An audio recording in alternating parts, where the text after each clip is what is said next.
Apa khabar? Untuk episod ini kita akan jawab 3 soalan. Soalan yang pertama, apakah kelayakan yang diperlukan untuk mengajar English jika bahasa Inggeris ini bukan bahasa utama anda? Soalan yang kedua, jika Inggeris bukan bahasa utama anda, mungkin bahasa yang kedua atau bahasa yang ketiga, bolehkah anda mengajar Inggeris kepada orang lain? Dan soalan yang ketiga, apa yang diperlukan untuk mendapat kerja seperti ini? Jadi mari kita bermula.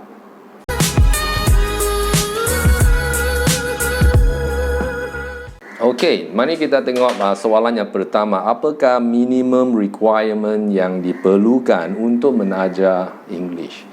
Boleh fikir tentang contoh seorang bayi apabila bayi itu dilahirkan dan bayi itu nak belajar Inggeris, dia belajar dari siapa? Memang dia belajar dari ibu bapanya, kan? Ibu bapa yang mengajar Inggeris itu, adakah dia perlu satu diploma, satu degree atau master degree, PhD? Memang tidak masuk akal, tidak perlu, kan? Kerana ini hanya satu bahasa, kita bukan ajar rocket science, kan?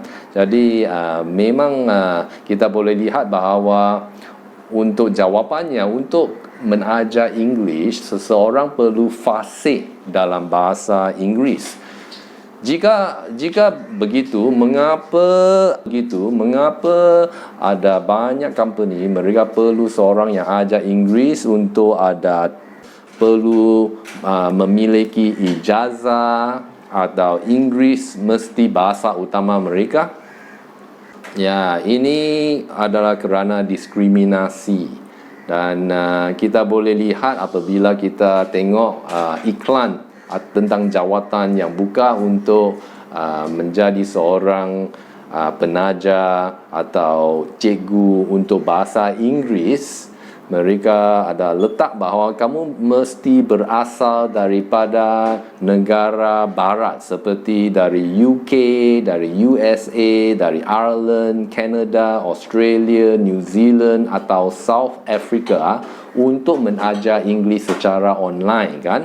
Jadi, apa yang lebih penting ialah bukan luaran, ya, kerana banyak organisasi atau company, syarikat, mereka nak tengok seorang dari dasar luar mereka, seseorang, kelihatan seorang, kerana mereka fikir bahawa ini baik untuk bisnes. Jadi, tetapi apa lebih penting ialah apa yang ada di dalam, iaitu sikap kesabaran, sikap positif, sikap penyayang dan sebagainya. Dan selain daripada itu, pengalaman mengajar itu penting juga, kan? Soalan yang kedua, jika bahasa Inggeris bukan bahasa utama anda, bolehkah anda menjadi seorang cikgu yang bagus atau mantap? Jadi seperti yang telah dibincangkan tadi, untuk menjadi seorang cikgu Inggeris yang baik, ini tidak bergantung kepada Inggeris adalah bahasa utama anda atau tidak, tetapi bergantung kepada latihan, training dan pengalaman mengajar anda. Dan sebagai seorang pengajar atau seorang cikgu yang mengajar English, bahasa Inggeris bukan bahasa utama anda, anda boleh menjadi seorang cikgu Inggeris yang baik. Mengapa? Kerana menurut TEFL.org, di sini menyatakan bahawa jika bahasa Inggeris ialah bahasa yang kedua atau bahasa yang ketiga anda, memang kamu akan melalui cabaran yang dilalui oleh murid yang belajar bahasa itu. Kerana kamu sendiri telah melalui jalan itu, kamu tahu apakah cabaran yang kamu perlu tanggani dan sebagainya.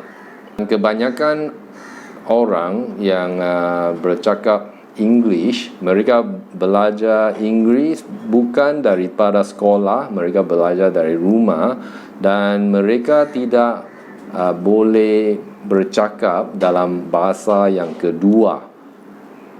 Jadi amat penting sebagai seorang pengajar, jika English ialah bahasa yang kedua atau yang ketiga anda, mesti cuba beritahu majikan anda tentang poin ini.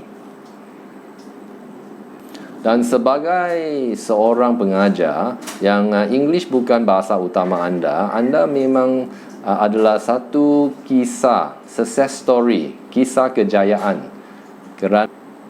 Kerana kamu faham apakah cabaran yang dihadapi oleh murid-murid anda. Kerana kamu sendiri telah hadapi cabaran itu, jadi kamu boleh menggalakkan mereka dan boleh menunjukkan empathy kepada murid anda. Jadi soalan yang ketiga, apa yang diperlukan untuk mendapat jawatan sebagai seorang guru Inggeris secara online dan boleh mengajar murid-murid daripada negara yang lain atau dari negara ini juga?